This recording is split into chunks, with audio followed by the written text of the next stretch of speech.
제 나이 70세, 평생 성실하게 일하며 모은 5억이면 편안한 노후를 보낼 수 있을 거라 믿었습니다. 하지만 그건 큰 착각이었습니다.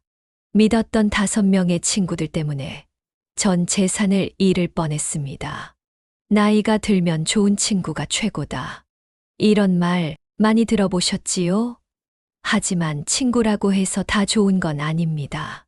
어떤 친구는 내 노후를 지켜주지만 어떤 친구는 내 돈과 마음을 빼앗아 갑니다.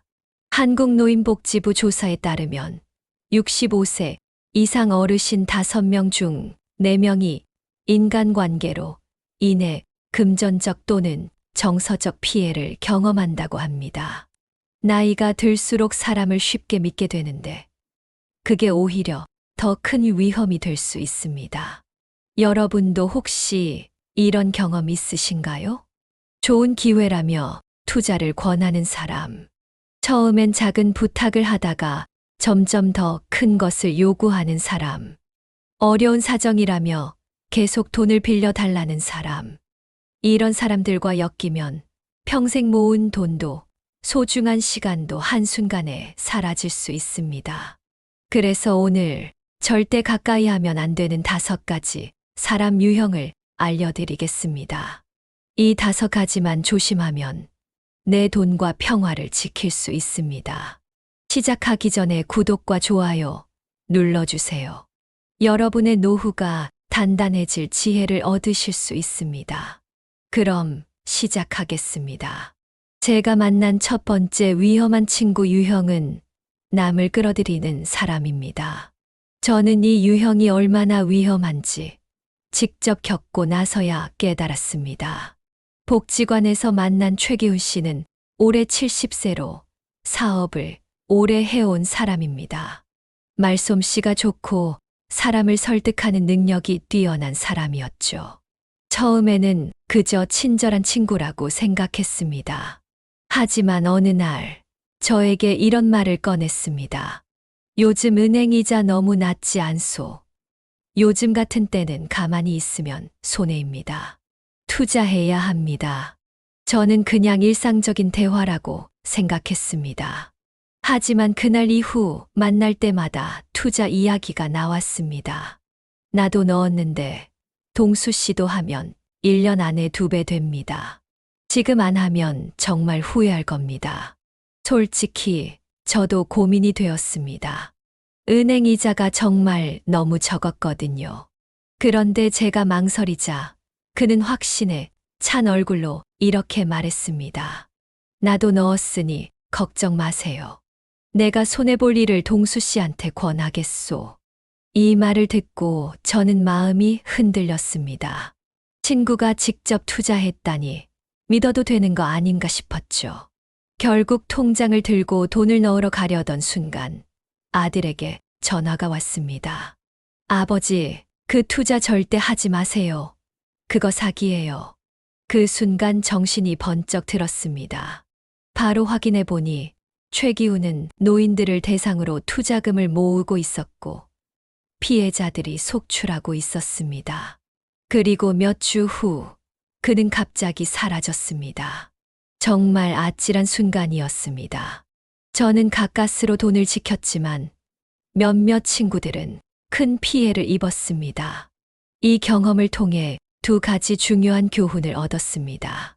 첫째, 돈 이야기가 나오면 무조건 조심해야 합니다. 쉽게 돈을 벌 수 있다는 말은 대부분 거짓입니다.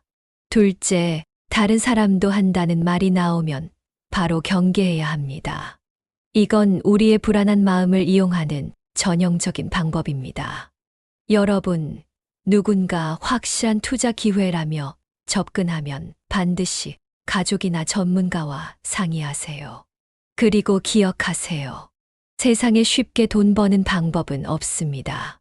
2번째로 조심해야 할 친구 유형은 상대로부터 빼앗는 사람입니다. 저는 오랜 시간 친구라고 믿었던 사람에게 실망하고 나서야 이 유형이 얼마나 위험한지 깨달았습니다. 우리 동네 복지관에서 만난 지 10년 된 동생이었습니다. 처음엔 성격도 좋고 유머 감각도 뛰어나고 무엇보다 저와 잘 맞는 사람이었습니다. 바둑을 두면서 시간을 보내고 함께 산책도 하며 이야기를 나눴습니다. 친구라는 게 이런 거구나 싶었죠. 저보다 1살 아래였지만 나이 차이도 별로 안 나다 보니 더욱 친밀감을 느꼈습니다.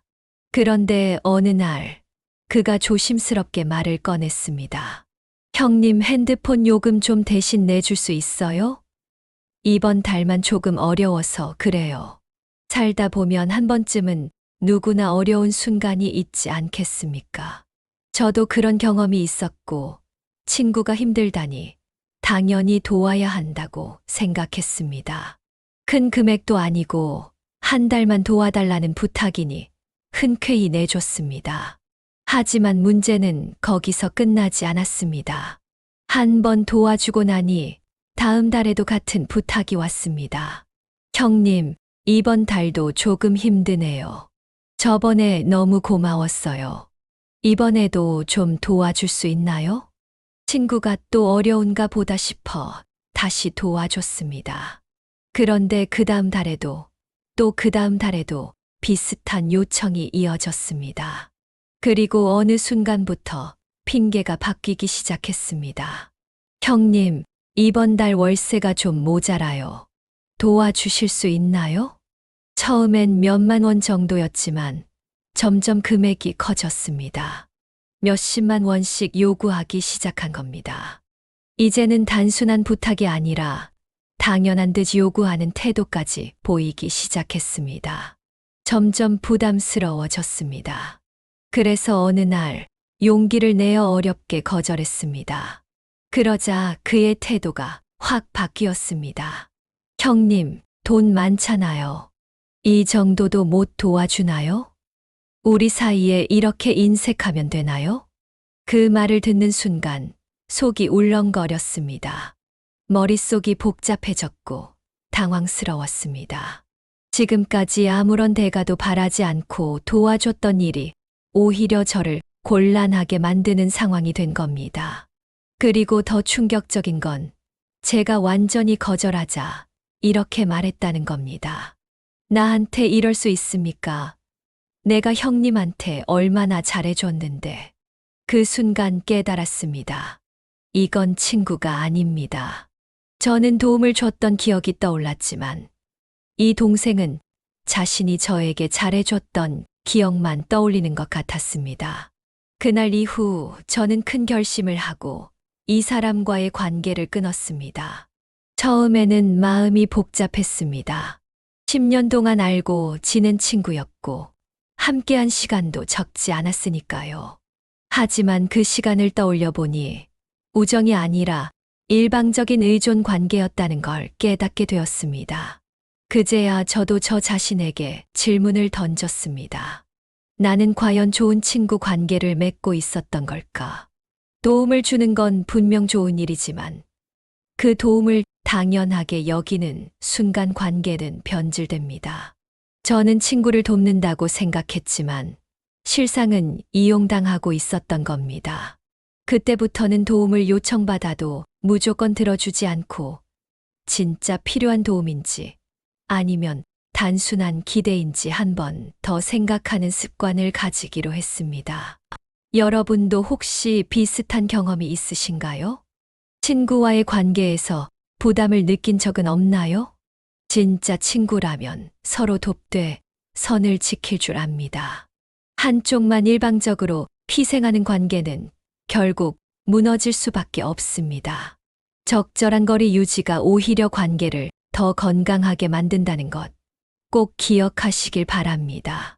세 번째로 조심해야 할 친구 유형은 말만 번지르르한 사람입니다. 이런 사람들은 마치 세상의 모든 정보를 다 알고 있는 것처럼 이야기합니다. 늘 자신이 특별한 기회를 제공할 수 있는 사람인 것처럼 행동하지만 실제로는 허풍에 가까운 경우가 많습니다. 이번에 이야기할 사람은 이경태 씨. 그는 항상 자신이 대단한 인맥을 가지고 있다고 말하던 사람이었습니다. 경태 씨와 처음 만난 건 동네 공원이었습니다. 처음부터 그는 자신이 얼마나 대단한 사람들을 알고 있는지 자랑하기 시작했죠. 저는 구청장도 알고 국회의원하고도 골프 칩니다. 공무원들도 제 말을 잘 듣죠. 처음에는 그냥 이야기하는 걸 좋아하는 사람이라고 생각했습니다. 사람마다 성격이 다르니까요. 그런데 만날 때마다 이런 자랑이 반복되었습니다. 자신이 마치 중요한 사람들과 특별한 관계라도 있는 듯이 말했지만 구체적인 이야기는 하지 않았습니다. 그러던 어느 날 경태 씨가 저를 급하게 불러냈습니다. 평소와 다르게 다급한 목소리였습니다. 동수 씨, 정말 중요한 정보가 있어요.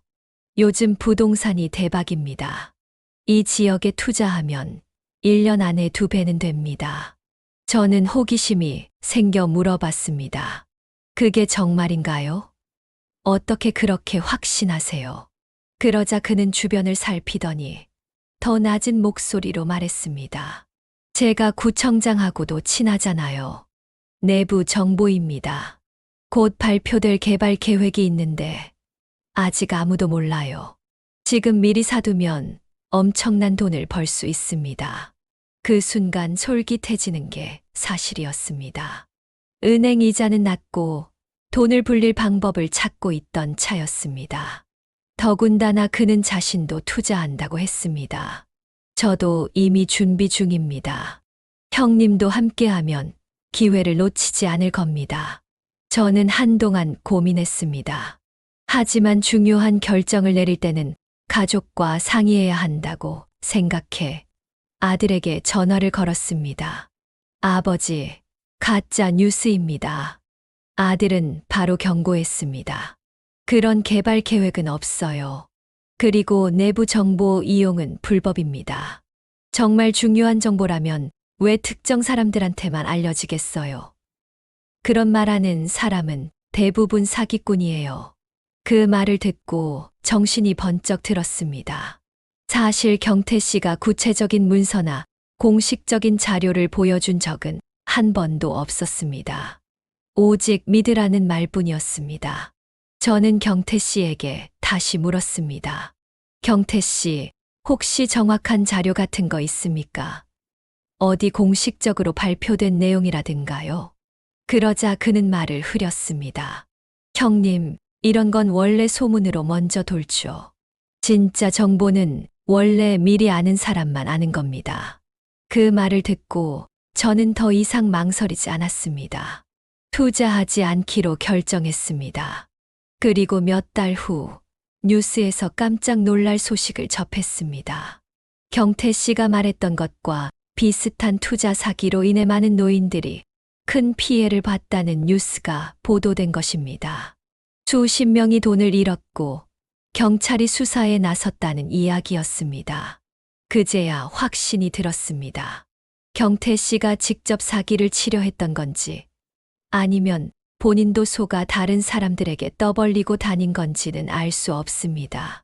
하지만 확실한 건 그 말을 믿고 따라갔다면 저도 큰 손해를 봤을 거라는 사실입니다. 그날 이후 저는 한 가지 원칙을 세웠습니다. 누군가 나만 알고 있는 특별한 정보를 알려준다고 하면 반드시 의심부터 하자. 정말 가치 있는 정보라면 숨기기보다 공식적으로 공유되기 마련입니다. 반대로 소수만 아는 정보라고 강조하는 경우는 대부분 거짓이거나 위험한 경우가 많습니다. 그리고 또 한 가지, 진짜 믿을 만한 정보는 늘 객관적인 근거를 동반합니다. 경태 씨는 그저 믿으라고만 했지 실제 문서나 확실한 자료를 보여준 적이 한 번도 없었습니다. 진짜 전문가라면 내가 묻기 전에 먼저 논리적으로 설명해 줄 것입니다. 여러분도 혹시 확실한 기회라며 누군가가 접근한다면 한 번 더 생각해 보세요. 돈이 걸린 일이라면 특히 조심해야 합니다. 남이 알려주는 쉬운 돈벌이는 결국 남 좋은 일만 시키게 될 확률이 높습니다. 네 번째로 조심해야 할 친구 유형은 동정심을 유발하는 사람입니다. 이런 사람들은 항상 힘든 사정을 이야기하며 상대방의 마음을 움직이는데 능숙합니다. 처음에는 정말 안타까운 처지라고 생각하고 도와주지만 시간이 지나면서 점점 요구가 커지고 결국 이용당하고 있다는 걸 깨닫게 됩니다. 제가 만난 조만식 씨가 바로 그런 사람이었습니다. 만식 씨와 처음 친해진 건 복지관의 무료 식사 자리에서였습니다. 저는 아내를 떠나보내고 나서 혼자 식사하는 게 익숙하지 않아 복지관을 자주 찾곤 했습니다. 어느 날 우연히 같은 테이블에 앉아 함께 식사를 하게 되었죠. 아, 이렇게 한 끼라도 챙길 수 있으니 다행입니다. 만식 씨가 밥을 한술 뜨고 나서 혼잣말처럼 중얼거렸습니다. 뭔가 사정이 있어 보였습니다. 무슨 일 있으십니까? 그러자 만식 씨는 한숨을 쉬며 말했습니다. 집에 먹을 게 없어서요. 이번 달 연금이 들어오려면 아직 며칠 남았는데 냉장고가 텅 비었습니다. 그 말을 듣자 마음이 짠했습니다. 저도 나이가 들면서 경제적으로 불안할 때가 있었기에 그의 처지가 이해되었습니다. 그날 저는 식사 후 시장에서 반찬거리를 좀 사서 만식 씨에게 건넸습니다. 이거라도 드시고 조금 버티십시오. 그래도 밥은 챙겨 드셔야죠. 만식 씨는 눈물을 글썽이며 연신 고맙다고 했습니다. 저도 좋은 일을 했다는 기분이 들어 뿌듯했죠. 그런데 얼마 지나지 않아 복지관에서 다시 만식 씨를 만났습니다. 그런데 이번에도 걱정스러운 얼굴이었습니다. 동수 씨, 이번에도 큰일입니다. 며칠 전에 손주가 갑자기 아파서 병원비를 내느라 돈이 다 떨어졌어요. 저는 또 도와드렸습니다. 그런데 그 다음 주에도 또 그 다음 달에도 만식 씨는 다른 이유로 힘든 사정을 이야기했습니다. 이번에는 난방비가 부족해서요. 집이 오래돼서 수리를 해야 하는데 비용이 감당이 안 됩니다. 도움이 필요한 상황이 너무 자주 반복되니 조금씩 의심이 들기 시작했습니다. 어느 날 어렵지만 마음을 단단히 먹고 거절했습니다. 만식 씨, 저도 형편이 넉넉지 않아서 이번에는 어렵겠습니다. 그러자 만식 씨의 태도가 확 바뀌었습니다. 그동안 그렇게 도와줬는데 갑자기 왜 그러세요? 이번만 도와주시면 다음에는 안 그럴게요. 그 말을 듣고 머리가 복잡해졌습니다. 처음엔 순수한 호의에서 시작된 일이었는데 어느새 당연한 것이 되어버린 듯한 느낌이 들었습니다. 그동안 진심으로 도왔던 게 오히려 저를 곤란하게 만드는 상황이 되어버린 겁니다. 며칠 후 다른 복지관 친구와 이야기를 나누다가 깜짝 놀랄 사실을 알게 됐습니다. 만식 씨 말이야. 너한테도 돈 빌려달라고 했어. 뭐, 너한테도. 알고 보니 만식 씨는 저뿐만 아니라 여러 사람에게 같은 방법으로 도움을 요청하고 있었습니다. 부담을 느낀 사람이 거절하면 또 다른 사람에게 가서 비슷한 이야기를 하는 방식이었습니다. 그제야 확신이 들었습니다. 진짜 어려운 사람이라면 어떻게든 혼자 해결하려 하고 도움을 받더라도 미안해하며 빠르게 갚으려고 합니다. 하지만 만식 씨 같은 사람은 도움을 받는 것이 하나의 습관처럼 굳어져 있었습니다. 그날 이후 저는 더 이상 만식 씨의 부탁을 들어주지 않았습니다. 처음엔 마음이 불편했지만 시간이 지나면서 오히려 홀가분해졌습니다. 무언가에 계속 끌려다니는 느낌이 사라졌기 때문입니다. 생각해보면 돕는 것도 한계를 정해야 한다는 걸 그때 깨달았습니다. 이번이 마지막이라는 생각으로 도와주지 않으면 상대는 계속해서 기대하게 됩니다. 그리고 거절하는 순간 그동안의 도움은 아무 의미가 없어지는 것처럼 느껴지죠. 또한 도와주기 전에 한 번쯤 멈춰서 생각해보는 습관이 필요합니다. 상대가 정말 도움이 필요한 사람인지 아니면 단순히 나의 선의를 이용하는 사람인지 판단해야 합니다. 여러분, 남을 돕는 것은 아름다운 일입니다. 하지만 그 마음을 이용하는 사람들도 있다는 걸 명심해야 합니다. 한 번 도와줬다고 계속 도와줄 의무는 없습니다. 진짜 친구라면 여러분의 사정과 한계를 이해할 것입니다. 도움을 요청받을 때마다 한 번 더 고민해보고 필요하다면 단호하게 선을 긋는 것이 나를 지키는 길입니다. 5번째로 조심해야 할 친구 유형은 감정적으로 조종하는 사람입니다. 이런 사람들은 처음에는 다정하고 의지가 되는 친구처럼 보이지만 시간이 지나면 상대를 죄책감에 빠뜨려 자신의 요구를 들어주게 만듭니다. 상대방의 착한 마음을 이용해 스스로 희생하게 만드는 것이 특징입니다. 제가 만난 문성철 씨가 바로 그런 사람이었습니다. 성철 씨와 처음 알게 된 건 노인대학에서였습니다. 배우는 것도 중요했지만 무엇보다 새로운 사람들을 만나 이야기를 나누는 게 즐거운 곳이었죠. 그런데 성철 씨는 처음부터 저에게 특별한 관심을 보였습니다. 동수 씨, 우리 같은 나이에 서로 의지하면서 살아야지. 가족들은 다 바쁘니까 우리가 서로 도와야 하지 않겠어. 이런 말이 참 따뜻하게 들렸습니다.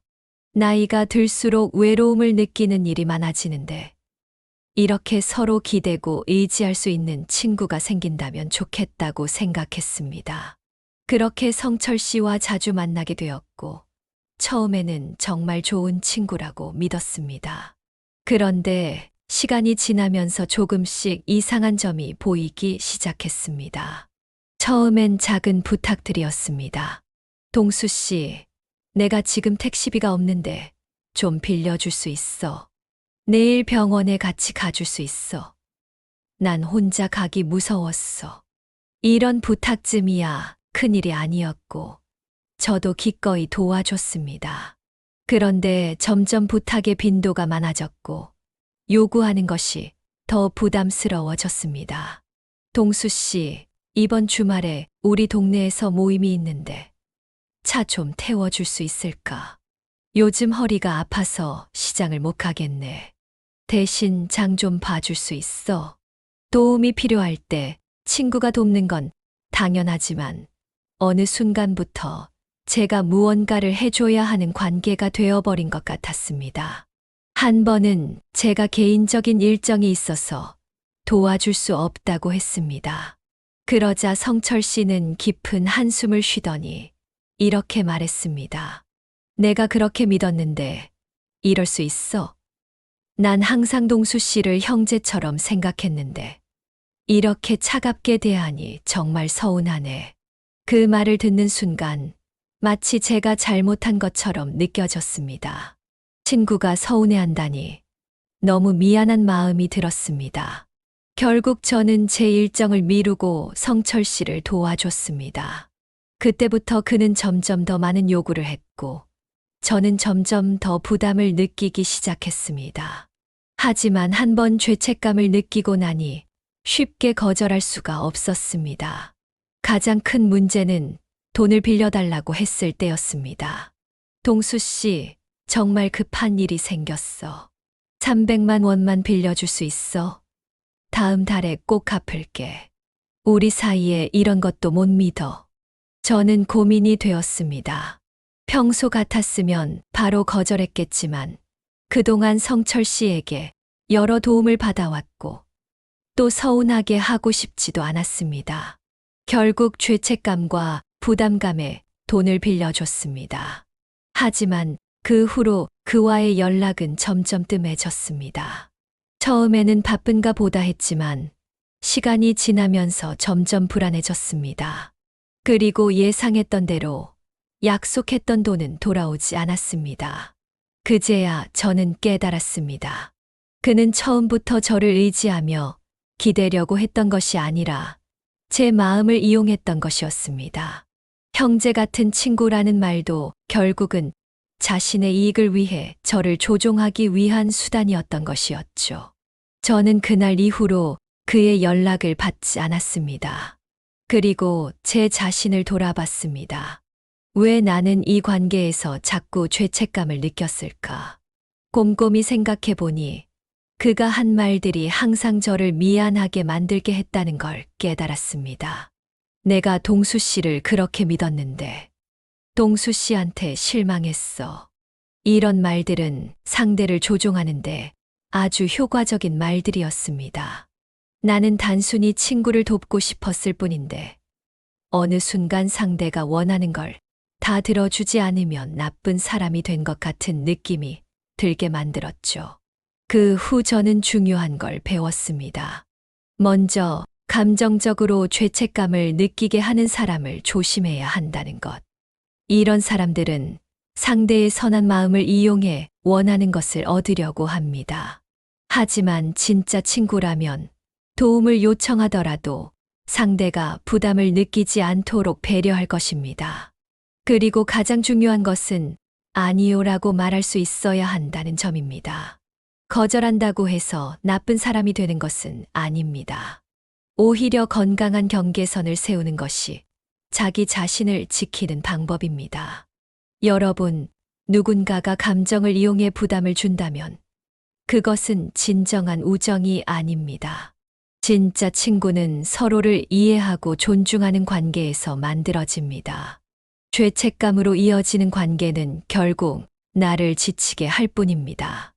이제부터라도 마음이 불편한 관계라면 한 걸음 물러서서 생각해 보세요. 나는 진짜 친구와 함께하고 있는가? 아니면 누군가의 감정적인 조종에 끌려다니고 있는가? 지금까지 제가 만났던 위험한 5가지 친구 유형에 대해 말씀드렸습니다. 하지만 거기서 끝이 아닙니다. 오늘은 제가 어떻게 변화했는지 이야기해 보려고 합니다. 사실 처음에 그런 나쁜 친구들과 거리를 두고 나니 한동안 많이 외로웠습니다. 평생 사람을 쉽게 믿고 살아왔는데 어느 날 문득 혼자가 되어버리니 막막했습니다. 밥을 먹어도 맛이 없었고 매일 TV만 보면서 시간을 보내는 날들이 이어졌습니다. 하지만 이전과는 다르게 이제는 사람을 쉽게 믿지 않기로 결심했습니다. 아들이 항상 했던 말이 떠올랐습니다. 아버지, 모든 사람이 다 좋은 건 아니에요. 조심하셔야 해요. 그때까지는 그냥 흘려듣던 말이었는데 나이가 들어서야 그 말이 얼마나 중요한지 알게 되었습니다. 그러던 어느 날 무료함을 달래려고 동네 복지관에 들렀습니다. 마침 스마트폰 강좌가 열리고 있었습니다. 호기심이 생겨 용기를 내어 수업에 참여해 보기로 했습니다. 수업에서 만난 박상철 씨는 전 은행원 출신이었고 경제나 금융에 대한 지식이 풍부한 사람이었습니다. 처음에는 경계심이 들어 쉽게 가까워지지 못했지만 시간이 지나면서 그가 진짜 좋은 사람이라는 걸 알게 되었습니다. 그는 한 번도 돈 이야기를 꺼내지 않았고 오히려 저에게 금융 사기를 조심하라며 조언해 주었습니다. 요즘 노인들 대상으로 하는 사기가 많아요. 돈을 쉽게 벌 수 있다는 말이 나오면 무조건 의심하세요. 그 말을 듣고 저는 다시 한번 지난 날을 돌아봤습니다. 예전 같았으면 이런 말은 그냥 흘려들었을 겁니다. 하지만 이제는 알겠습니다. 진짜 친구는 돈이 아니라 사람을 생각해 주는 사람이라는 것을요.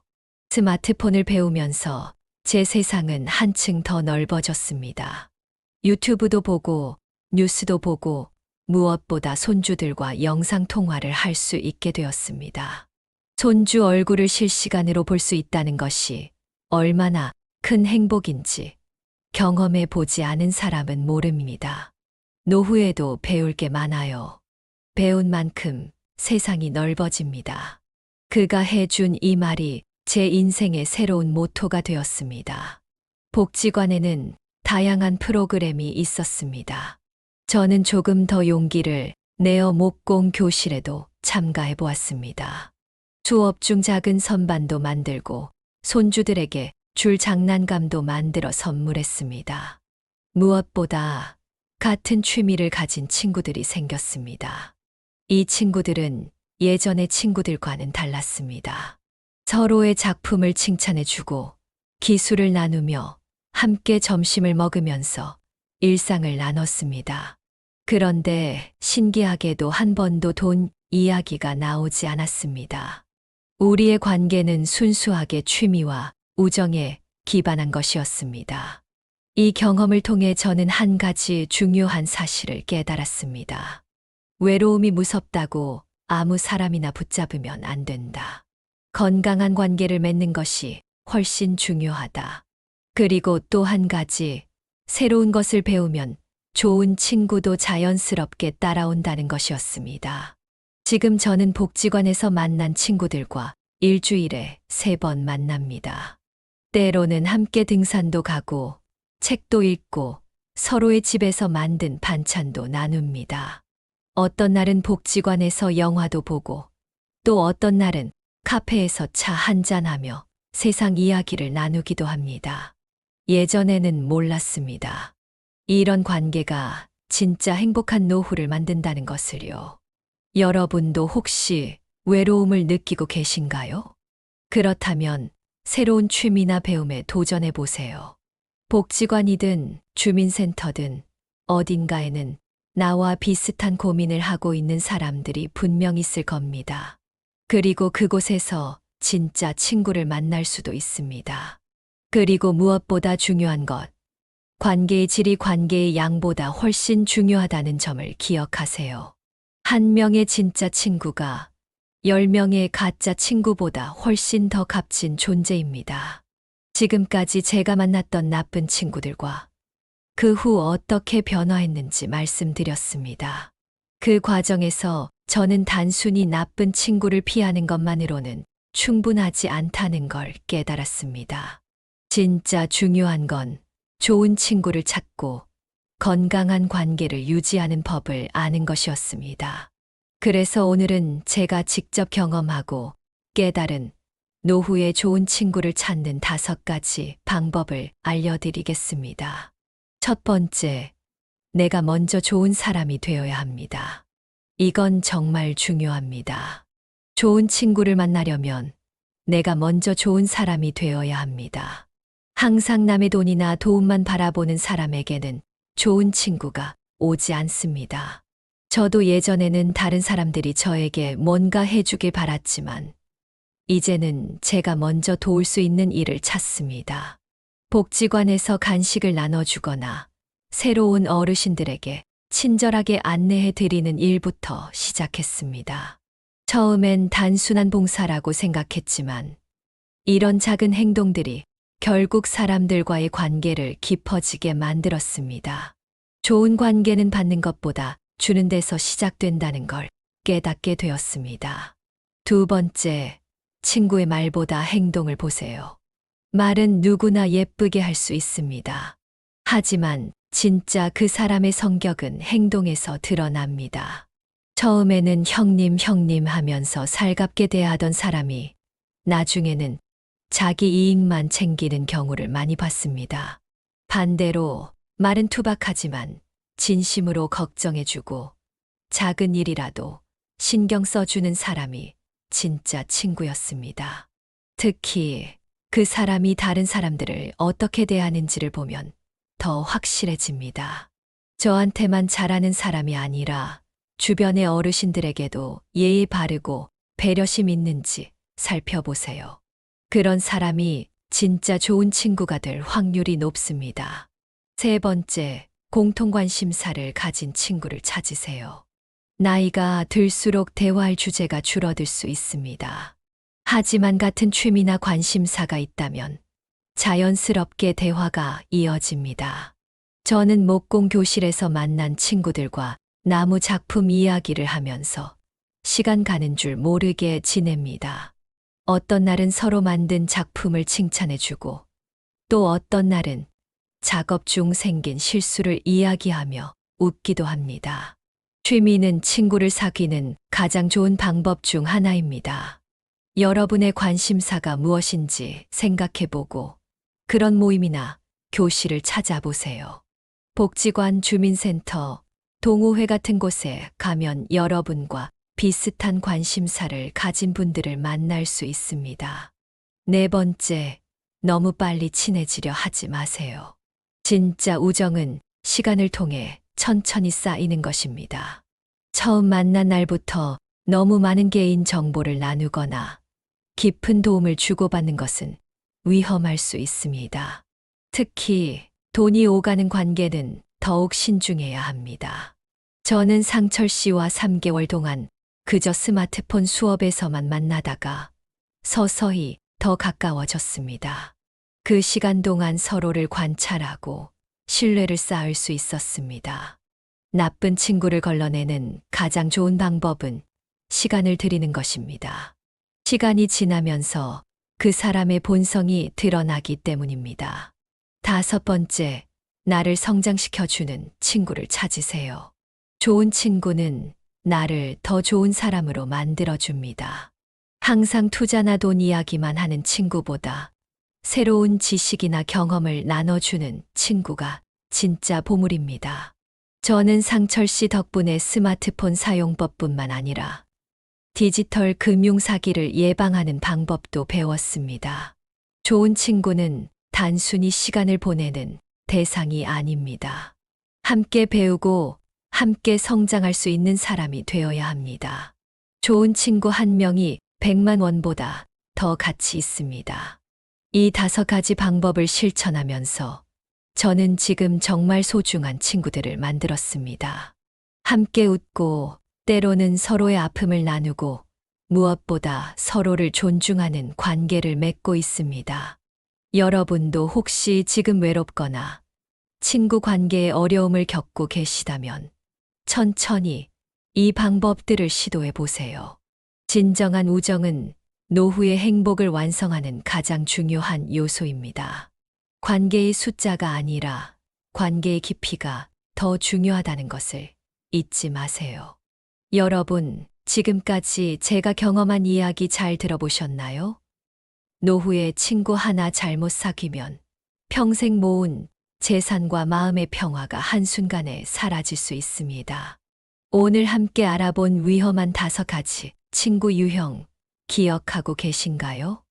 첫째, 투자를 권유하며 남을 끌어들이는 사람. 이런 사람들은 나도 넣었는데 같이 하면 대박 난다며 유혹합니다. 하지만 돈 문제는 결국 내 책임입니다. 남을 따라가는 순간 큰 손해를 볼 수 있습니다.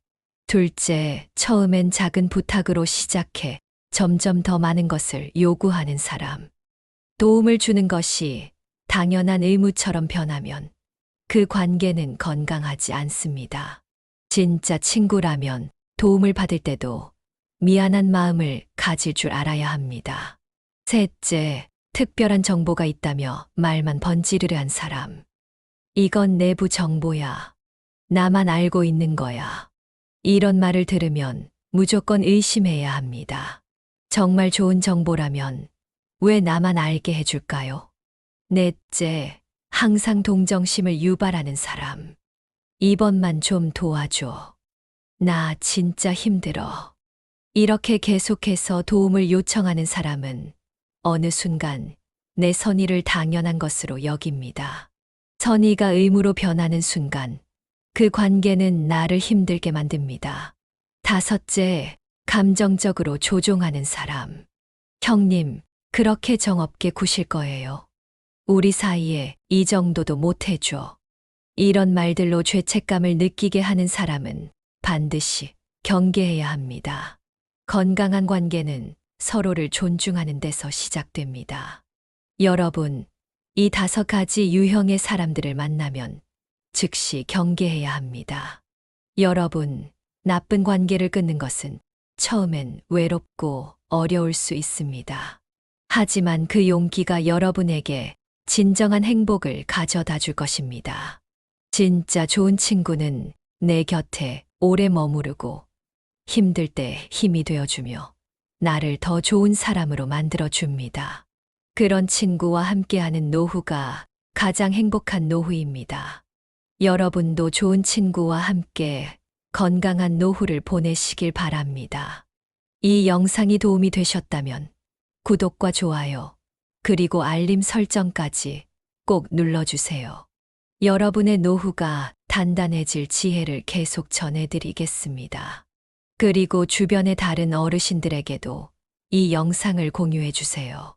이 영상이 누군가의 소중한 노후를 지키는데 작은 도움이 될 수 있습니다. 감사합니다.